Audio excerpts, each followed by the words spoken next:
こんにちは、闇のやり込みプレイヤーことのはあかねです。あなたはクリサミアという武器を知っていますか？ AE で追加された両手剣で、武器であるにもかかわらず防御寄りの付属がされているのが特徴です。特に重要なのが戦闘中に体力回復速度を上げる効果で、説明文にはゆっくりと表記されてますが、実際には2倍以上の速さで回復するようになります。これと回復速度上昇装備を組み合わせて、自動回復に特化したビルドを作ったら面白いのではないでしょうか。そう思って既存のビルド動画を調べてみたのですが、ミラークのロープと組み合わせるという真面目にやってるとは思えないビルド動画しか見つかりませんでした。そこで今回は付属スキルを駆使して自動回復に本気で特化したビルド、超再生ゾンビナイトの作り方を紹介します。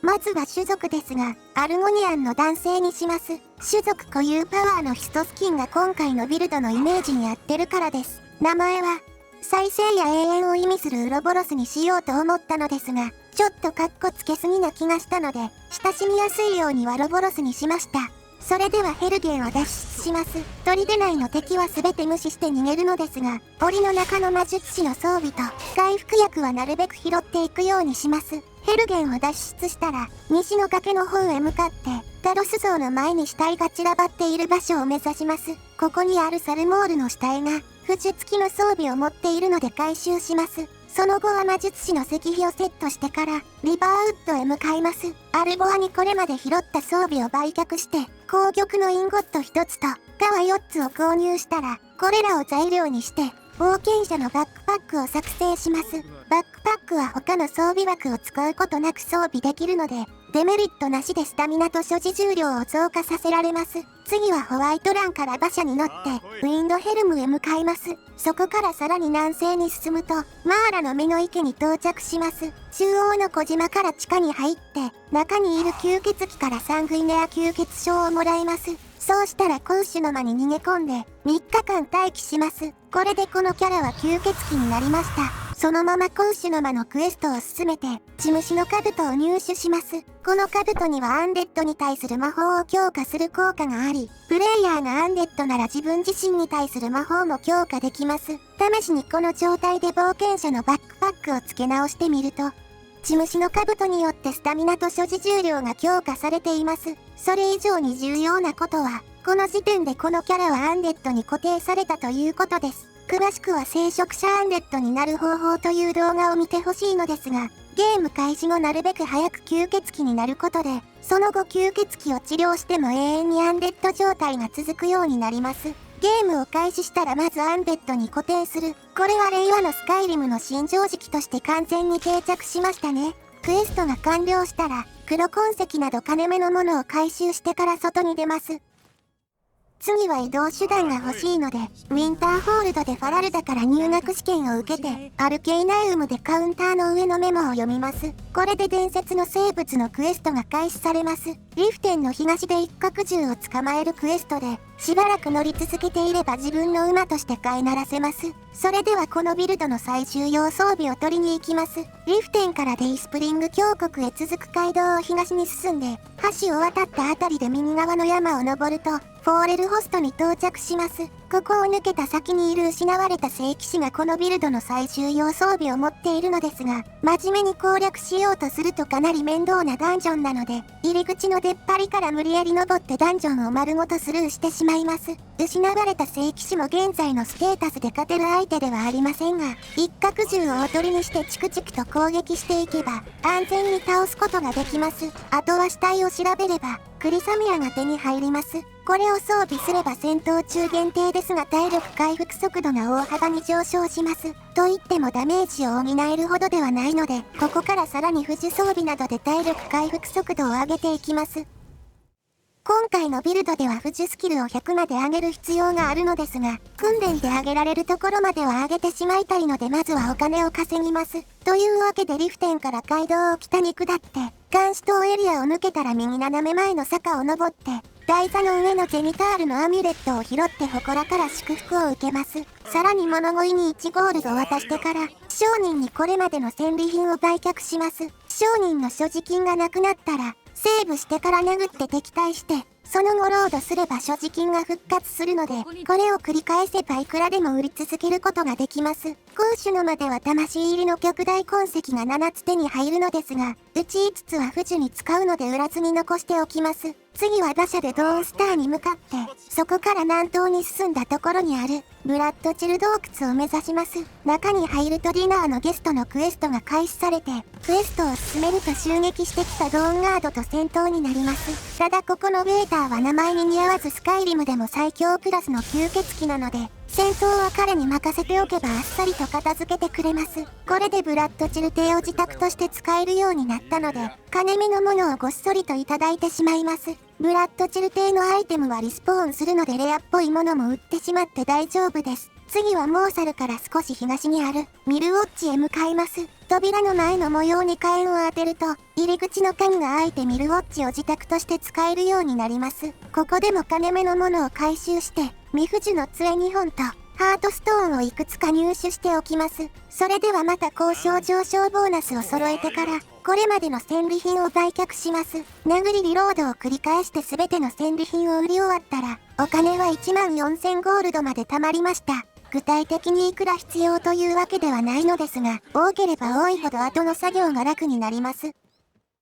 ここからは怪獣用の装備集めに入ります。ソリチュードから街道を西に進んで、ドラゴンブリッジを通り抜けて、川に沿って南に進むと、クリフサイド隠居所を発見できます。樽の上のザハリアのメモを読むと、モロハのクエストが開始されます。このクエストはソリチュードに手紙を取りに行くルートと、直接ロストイコー洞窟に行くルートがあるのですが、今回は直接ロストイコー洞窟へ向かいます。このルートだと洞窟に入って少し進んだところにザハリアの死体があるので、死体を調べれば簡単に不術付きの石膏の鎧一式が手に入ります。すぐそばの魔術師は倒す必要ないのでさっさと逃げます。次は宿屋で噂話を聞き続けて、カラスの骨のクエストを開始します。本来ならまずクローズトゥースの野営地に向かうことになるのですが、無視してアークウィンドポイントへ向かいます。ここの塔の頂上にこのクエストの最終目的であるビョルムンド・ウィンドストライダーの死体が落ちてます。彼の鎧を全て剥ぎ取ればクエストは完了なのですが、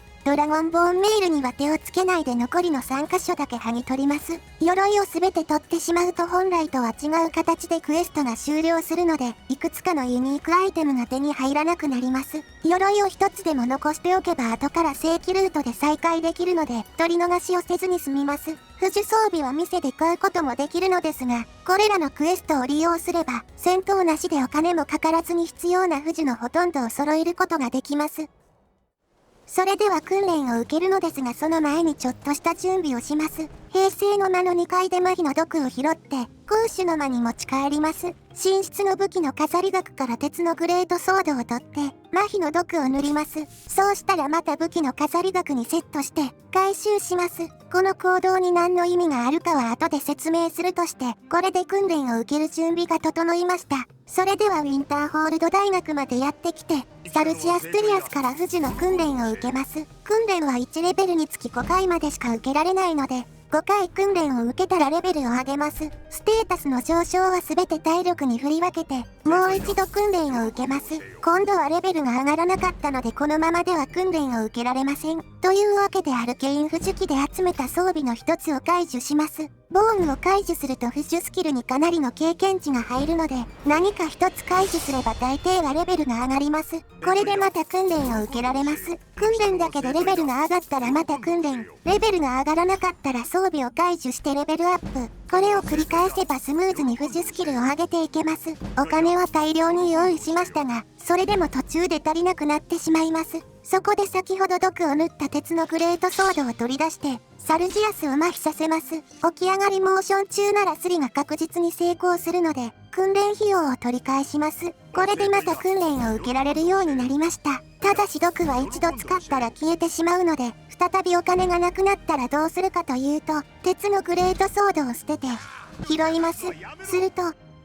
先ほど使った毒がなぜか復活しています。これはつい最近見つかったテクニックなのですが、毒を塗った武器を飾り額に飾ると、その後武器を捨てるたびに毒が復活するようになります。これを使えば一つの毒を永遠に使い回せるので、今回は麻痺の毒を使い回して訓練費用のすり取りに利用しています。といった感じで訓練を受け続けて、付属スキルを75まで上げました。サルジアスから受けられる訓練はここまでなので、お金を返してもらって、余った装備は全て解除してしまいます。これで付属スキルは76まで上がって、欲しい付属のほとんどを学ぶことができました。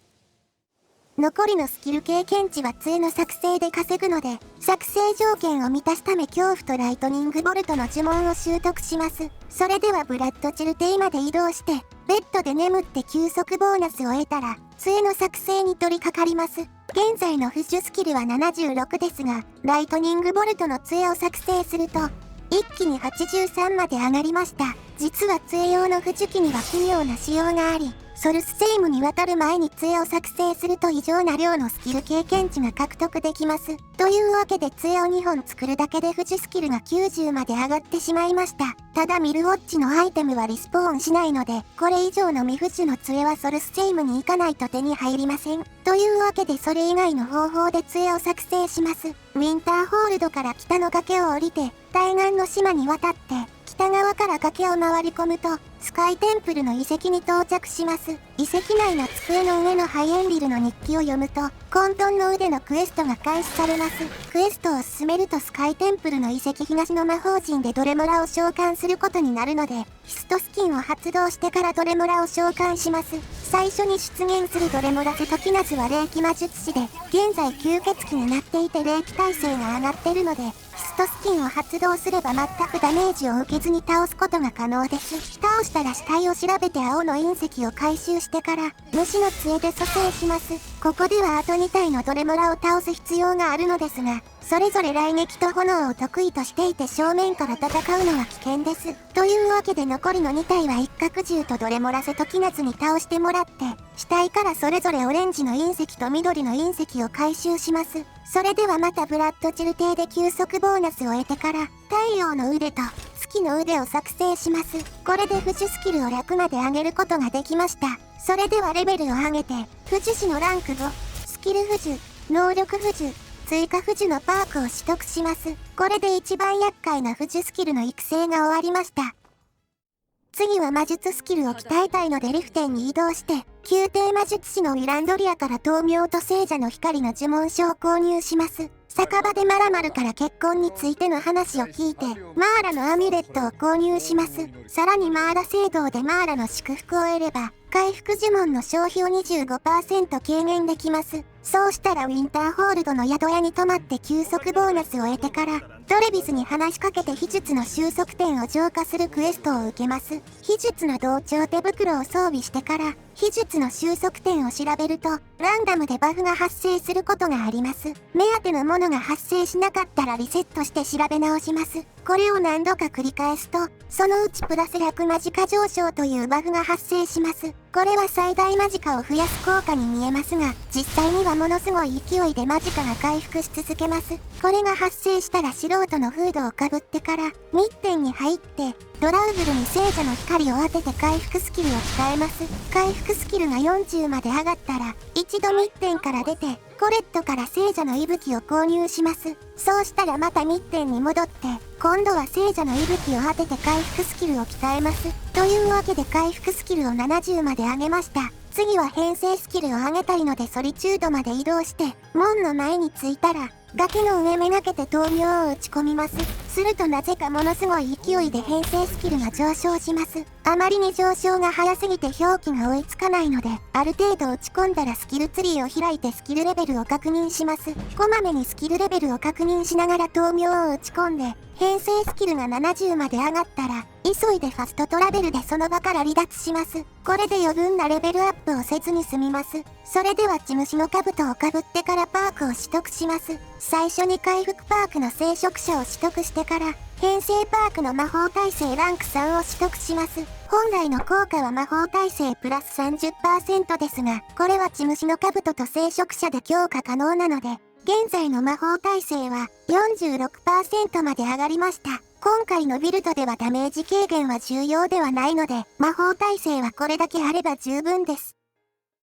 次は富士を施す用の装備を取りに行きます。ウィンドヘルムのキャンドルハースホールに入って、棚の上のクリムゾンダーク第4巻を読むと、傾いた鱗のクエストが開始されます。指示に従ってヨルグリム高台を訪れると、ウルフニルボーンスキンと戦闘になります。前回の戦闘で両手武器スキルがある程度上がってるはずなので、バーバリアンランクに当時の構えを取得してから一角銃をおとりにして戦います。倒したら死体から鍵を回収して奥の宝箱を開ければ秒がついたドラゴンスケールの鎧一式が手に入ります。ドラゴンスケール製なので防御力が高いですし、付属がされてないので今回のビルドにぴったりな装備です。ただし頭にはアンデッドへのダメージ増加を期待して血虫の兜を装備し続けます。それでは軽装パークの巧みな軽戦士ランク2を取得して防御力を少しでも上げておきます。ここからは富士をより強化するためのボーナスを取りに行きます。ウィンドヘルムの港からソルスセイムに渡って、レイブンロックからひたすら北に進むと、ホワイトリッジの墓場に到着します。雑魚は無視して駆け抜けて、ボス部屋に着いたらヒストスキンを発動します。クリサミアの戦闘中体力回復速度上昇も合わさって、ほとんど死ぬ心配はなくなります。というわけで効果が切れる前に急いでメリラーレンダスを倒して、出口の鍵を回収します。そうしたらすぐに言葉の壁のままで逃げて、黒の書、血色の悪い節制の中に入ります。ここでは暗闇の中にいるとダメージを受けてしまうので、松明を持った状態で駆け抜けます。途中の台座に置かれてる死の銃との巻物が忘れずに拾って、左右の黒の書までたどり着いたら、魔術の探求者の能力を得ます。これは富士を 10% 強化する効果があるので、最強の富士装備を作るなら必須の能力です。これを得たら台座の上の魂入り黒痕跡を拾ってから外に出ます。ここで一旦富士とは別の方法で自動回復を強化します。レイブンロックから東に進んでテルミスリンに着いたら、中でネロスの話を聞いて、外に出ると、タルバスからアッシュガーディアンを倒すよう頼まれます。現時点ではだいぶ格上の相手ですが、ヒストスキンを発動すれば死ぬことはないので、効果が切れる前に倒しきります。その後タルバスに報告すれば、タルバスを従者として雇えるようになります。そうしたらホワイトランの門の前まで連れてきて、足元に死の銃との巻物を落とします。指示を出して拾わせてから、外に出て、中に戻ると、なぜかまた落ちています。インベントリにもしっかり入っているので、これを繰り返せばいくらでも増やすことができます。というわけで死の銃との巻物を8個ほどまで増やしておきました。タルバスを適当な死体のそばまで連れてきて、死の銃との巻物を1つ渡して、一角銃に攻撃指示を出すと、死の銃との巻物を使おうとするので、間に割り込んで受け止めます。その後有効な効果を見てみると、上昇した治癒という見慣れないバフが発生しています。実は死の銃とやその巻物には対象の自動回復を強化する効果があり、従者に死の銃との巻物を使わせて自分で受ければ、自分自身の自動回復を強化できます。この効果は対象がアンデッドなら聖職者で強化できるので、プレイヤーをアンデッドにしてタルバスにかけてもらうのが最も効果が高くなります。持続時間は死の銃と同じなのでほとんど永続なのですが、衛兵に捕まるなどすると消えてしまいます。他にもクエストの進行で強制的に解除されることもあるので、かけ直しのためにある程度増やしておく必要があったわけです。そろそろ吸血鬼を直したいので、ファリオンに魂入りの黒痕跡を渡して、血虫の兜をかぶった状態で儀式を受けて、吸血鬼を治療します。本来ならこれで聖職者や血虫の兜による強化は受けられなくなるはずですが、試しに冒険者のバックパックを付け直してみます。すると、吸血鬼は治ったはずなのに聖職者と血虫の兜でスタミナと所持重量が強化されています。これが序盤でこのキャラをアンデッドに固定した効果です。吸血鬼のデメリットなしで恩恵だけを受けられるわけですから、これは常識として定着するのも納得の強力なテクニックですね。次は軽装スキルを鍛えたいので盗賊の石碑をセットしてから、ホワイトランすぐ西のブリークウィンド水源に向かいます。ここで難易度をベリーイージーまで下げてから、巨人に殴られて軽装スキルを鍛えます。現在クリサミアとシノジュートの巻物で体力回復速度がかなり上がっているので、体力が少なくなっても少し逃げ回ればすぐに回復します。というわけでしばらく殴られ続けて、軽装スキルを60まで上げました。それでは血虫の兜をかぶった状態で、適切な装備、最適装備、ウィンドウォーカーを取得します。ウィンドウォーカーのスタミナ回復速度上昇は聖職者と血虫の兜で強化可能なので、全身に軽装備を着ていればスタミナ回復が 78% 上昇するようになりました。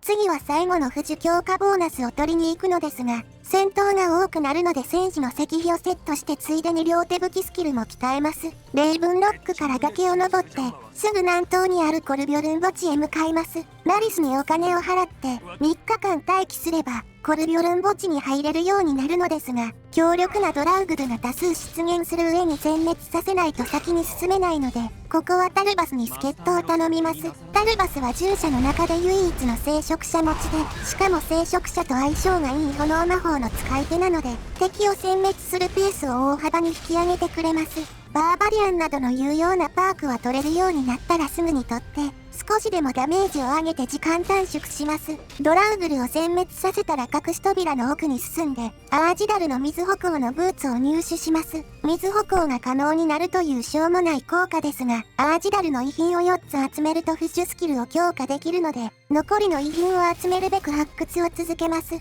というわけでラリスへの出資を繰り返して、アージダルの資料術の指輪、アージダルのシールドのコテ、アージダルのアルカナの指輪、アージダルの報復の鎧を入手します。これでアージダルの遺品が4箇所揃ったのでこれらを装備すれば、アージダルの才能が発生して富士スキルが強化されます。この効果は種族が変化した瞬間に聖職者や血虫の兜を得ているかどうかで数値が変わるので、吸血鬼を治す際にこれらを揃えておく必要があったんですね。遺品が4つ揃ったらこれ以上進む必要はないので引き返します。コルビョルン墓地の攻略が終わった時点でレベルは29まで上がったのですが、あともう少し上げれば霊薬ランクのポーションが売られるようになるので、一角銃を殴って両手武器スキルを鍛えます。しばらく殴り続けて両手武器スキルが57まで上がった時点で、レベル30まで上がりました。これで霊薬ランクのポーションが売られるようになったので、富士の霊薬を購入します。あとはレディアント装具店で、適当な治癒率上昇装備と、未富士の指輪と首飾りを購入します。アルケイン富士機で治癒率上昇装備を解除すれば、事前に学んでおいたものと合わせて必要な富士が全て揃います。それではアーチダルの遺品を4つ装備して、富士の霊薬を飲んだら、効果が切れる前に急いで富士を開始します。どこに何をつけるかですが、体力回復速度が最優先なので、指輪、首飾り、鎧に治癒率上昇をつけるのは確定です。体力が上がるほど時間ごとの回復量も増えるので鎧に体力上昇。ただし体力はレベルによっていくらでも上げられるので、指輪と首飾りには両手武器上昇をつけて攻撃力を上げます。後手は両手武器上昇と軽装上昇くらいしかつけるものがないのでこれで確定です。ブーツには両手武器上昇をつけるのが確定として、もう一つはパワーアタックの使い勝手を上げるためスタミナ上昇をつけます。頭装備には血虫の兜を使い続けるので、これが今回防具に施す富士の一覧です。富士が終わったら早速装備して、これで両手武器、体力回復速度、スタミナが大幅に上昇しました。最後の仕上げとしてエリナルタコで淑女の石碑をセットして、魔術の探求者を力の探求者に付け替えます。この状態で巨人に殴られると、かなりの大ダメージを受けてしまいます。ところが、ものすごい勢いで体力が回復していきます。細かいことは省略しますが、治癒率上昇の不死、血の獣との巻物、クリサミアはそれぞれ乗算で計算されていて、すべてを揃えるとここまでの回復速度になるわけです。両手武器上昇の不死を重ねたので攻撃力も十分ですし、スタミナとスタミナ上昇を強化してるのでパワーアタックも快適に使えます。駆除するまでの準備は大変でしたが、その甲斐あってかなり強いキャラを作れましたね。